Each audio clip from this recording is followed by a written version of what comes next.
Assalamualaikum warahmatullahi wabarakatuh. Perkenalkan, saya Salsabila Julia Farhana, NPM 1917051004 dari kelas B.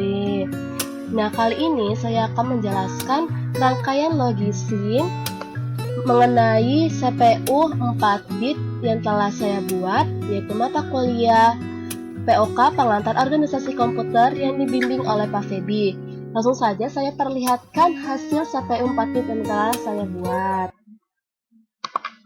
Nah, di mana di sini terdapat gambar CPU 4 bit yang telah saya buat, yaitu ada ALU, Arithmetic Logic Unit, seperti ini gambarnya. Lalu ada CU, yaitu Control Unit. Control Unit ini adalah yang mengatur semua dari CPU. Lalu ada Logic Unit, dan ada komponen utamanya di sini. Nah, komponen utamanya terdiri dari keyboard, TTY, button, dan masih banyak lagi. Nah, fungsi dari TTY ini sendiri adalah menampilkan hasil angka dari operasi yang kita ketik di keyboard ini, bisa penjumlahan, pengurangan, atau menentukan bilangan ganjil. Nah, jadi hasil dari penjumlahan ataupun pengurangan yang kita ketik di keyboard ini akan muncul hasilnya di TTY ini. Nah, karena di sini kita hexadesimal, maka kita menggunakan unsur-unsur dari ASCII. Nah, di sini juga terdapat beberapa pilihan, yaitu ada pengurangan, pertambahan, dan menentukan bilangan ganjil. Nah, bisa kita lihat di sini, ini hexadesimalnya, ini binary-nya, dan ini ASCII-nya. Karena kita menggunakan CPU yang 4 bit, maka kita hanya dapat menggunakan ASCII-nya, yaitu 0 sampai 15, di mana 15 itu dilambangkan oleh tanda tanya. Jadi yang bisa kita pakai tuh hanya segini saja, yaitu 0 sampai 15. So, kita lanjut. Nah, misalkan kita akan mengoperasikan suatu operasi, pertama-tama kita hidupkan terlebih dahulu mesinnya. Nah, di sini secara otomatis pun gambar di sini akan bergerak yang menandakan bahwa mesin telah hidup. Nah, kita hidupkan terlebih dahulu di sini. Nah, misalkan kita akan melakukan operasi pengurangan. Di sini kita ganti seperti ini. Nah, setelah itu misalkan kita masukkan angka 9 dan 4. Nah, 9 dan 4 itu kan hasilnya dikurangkan itu 5. Maka di sini pun akan muncul hasil dari pengurangan angka yang tadi kita ketik. Nah, misalkan lagi 8 dan 4. 8 dikurang 4 itu kan 4. Nah, pun di sini akan muncul angka 4. Nah, keyboard di sini juga dapat kita inputkan beberapa angka. Misalkan 5, 6, 7. Nah, di sini 2, 2, 2. Maka 5 dikurang 2 itu akan 3. Akan muncul angka 3 di sini, terus 5 kurang 6 kurang 2, 4, 7 kurang 2, 5. Nah, misalkan lagi kita akan melakukan operasi penjumlahan. Di sini kita ganti terlebih dahulu seperti ini. Nah, misalkan di sini kita masukkan angka 99. Di sini 4 dan 9. Nah, 9 tambah 4 itu kan 13. Tapi kenapa di sini dia malah muncul lambang sama dengan? Karena ASCII itu kan tidak bisa mengeluarkan atau output dua angka digit. Oleh karena itu, apabila kita mengetik dua angka digit ataupun hasilnya dua angka digit, maka akan dilambangkan oleh lambang-lambang seperti ini. Kayak 10 itu dilambangkan titik 2, 11 dilambangkan titik koma, 12 dilambangkan kurang dari, 13 dilambangkan sama dengan, 14 dilambangkan lebih dari, dan 15 dilambangkan tanda tanya. Oleh karena itu, tadi kan hasilnya 13 tambah 4. Oleh karena itu, di sini pun akan muncul lambang sama dengan yang melambangkan angka 13. Nah, jadi kayak gitu. Nah, misalkan lagi di sini kita tambahkan 9 tambah 9. Hasilnya kan 18. Tapi kenapa di sini dilambangkan angka 0? Karena 18 itu kan overload. Nah, overload itu dilambangkan dengan angka 0. Karena inputnya pun sudah melebihi batas. Dan sekarang kita misalkan untuk menentukan bilangan ganjil. Di sini kita ganti dulu 000. Karena ganti itu misalkan kita masukkan angka 1. Sini 1, 2, 3. Nah, sini kan 1 dan 1 itu merupakan semuanya bilangan ganjil, maka di titiknya akan muncul angka 1. Nah, 1 dan 2 itu di mana salah satunya ada bilangan genap, maka di sini akan muncul angka 0, 1 dan 3 itu 1, 1 dan 4 itu 0, 1 dan 5 itu 1 kenapa? Nah, di sini apabila kita masukkan angka yang sama-sama ganjil, maka di sini pun akan menampilkan angka 1. Tetapi ketika kita masukkan angka salah satunya ada genap, maka di sini akan muncul angka 0. Nah, setelah itu kita akan membahas pemicu logik ini. Apa sih fungsi dari pemicu logik ini? Nah, langsung saja coba kita masukkan angka 5 dan 2. Nah, kita klik di sini pemicu logiknya. Kenapa tidak keluar angka apapun di sini? Karena 5 dan 2 itu memiliki unsur bit yang berbeda. Nah, bisa kita lihat di sini, di mana 5 ini kan 0101.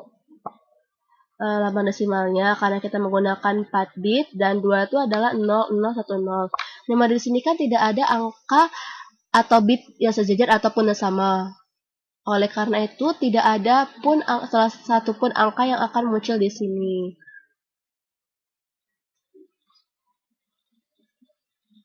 Nah, misalkan lagi kita masukkan angka 2 dan 2.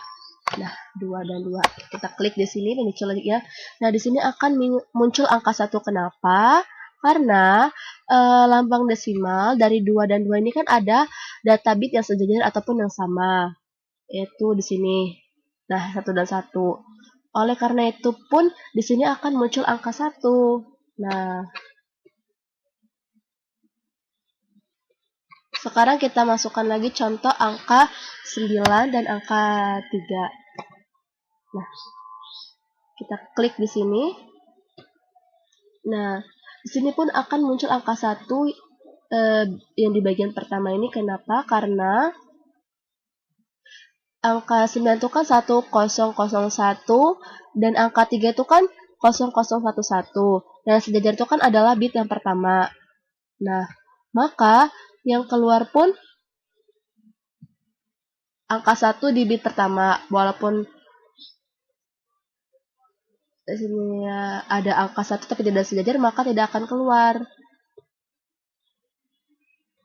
Seperti itu.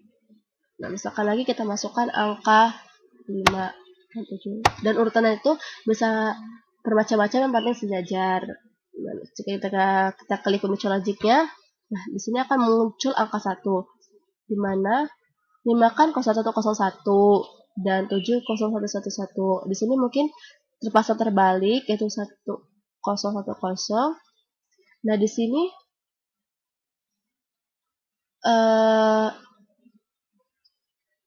logik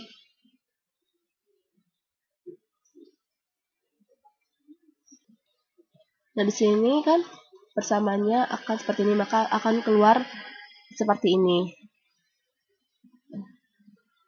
Untuk penjelasan masing-masing kita akan memperdalam rangkaiannya. Kita akan masuk ke ALU. Selanjutnya kita masuk ke ALU. Ini adalah ALU. Nah, di sini ALU itu satu ALU untuk 1 bit, 2 ALU untuk 2 bit, 3 ALU untuk 3 bit, dan 4 ALU untuk 4 bit. Nah, proses ALU itu adalah untuk penambahan dan pengurangan, karena di sini memakai adder dan mux. Bagaimana cara kerjanya? Karena di sini 1 bit, berarti pinnya masih 1 bit. Nanti kita tambah saja alunya menjadi beberapa alu sesuai dengan yang kita inginkan. Nah, ini 1 dan 0. Jika kita tambah operasi yang tadi, 1 tambah 0 hasilnya 1. Nah, di sini sub dan sein. Sub ini gunanya untuk kita sambungkan ke adder. Dan sein ini untuk penyambungan dari alus sebelumnya ke alus terusnya atau alus berikutnya. Nah, kita lihat saja di control unitnya.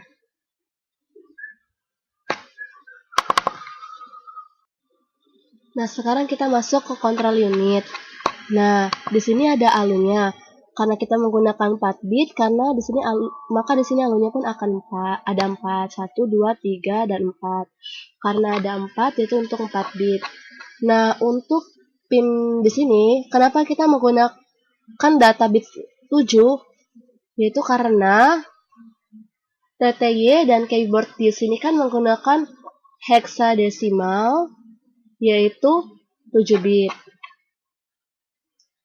Jadi di sini kita menggunakan pin dengan data bit 7 dan kita uraikan dengan speedler untuk diuraikan menjadi 4. Di sini ada 4 arus.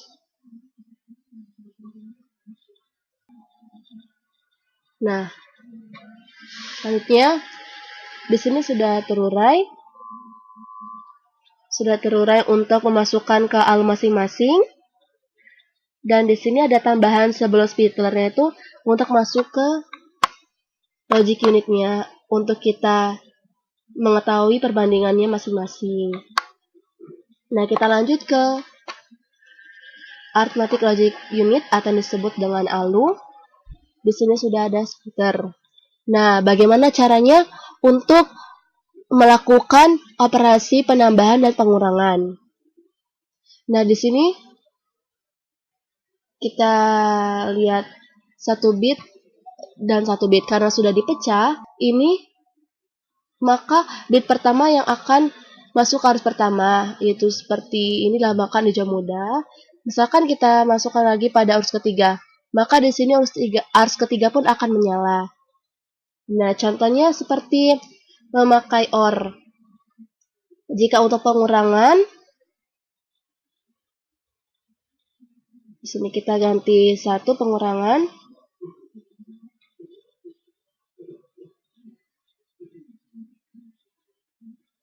Nah, jika memakai pengurangan, ini bit yang ini karena sama seperti memakai not, maka sama dan sama menghasilkan 0. Nah, di sini akan menghasilkan 0. Not N istilahnya. Nah, jika keduanya sama maka hasilnya 0. Nah, jika keduanya berbeda seperti contoh di sini, maka akan menghasilkan nilai true pada sini. Nah, di sini saya menggunakan nilai konstan 0 dan 1. Kenapa? Karena kita menggunakan 4 bit. Yang kita gunakan adalah 4 angka terakhir ini. Dan 3 angka depan ini digunakan untuk menampilkan pada TTY yang di sini. Nah, karena sudah saya sebut tadi TTY menggunakan 7 bit, maka di sini pun harus memakai 7 bit. Dan 2 angka di depan ini saya gunakan nilai konstan karena bisa kita lihat di sini semuanya diawali oleh angka 001, 001, 001 untuk binary hexadesimal 0 sampai 15. Maka itu saya menggunakan nilai konstannya. Nah, untuk zero flag di sini, zero flag ini maksudnya adalah untuk jika hasilnya adalah 0. Nah, jika semuanya bernilai 0, maka di sini kan sudah ada not or, maka di sini akan menghasilkan 1 di zero flag. Nah, itu saja penjelasan untuk arithmetic logic unit. Nah, untuk logic unit, untuk perbandingan tadi, di sini menggunakan register. Register itu berfungsi untuk menyimpan data, yaitu menyimpan data-data yang sama. Nah, misalkan di sini kita masukkan data yang sama. Nah, yang terdepan di sini sama-sama 1. Jika kita depan di sini maka akan diteruskan. Tapi ketika kita masukkan data yang berbeda, di sini tidak akan diteruskan seperti itu.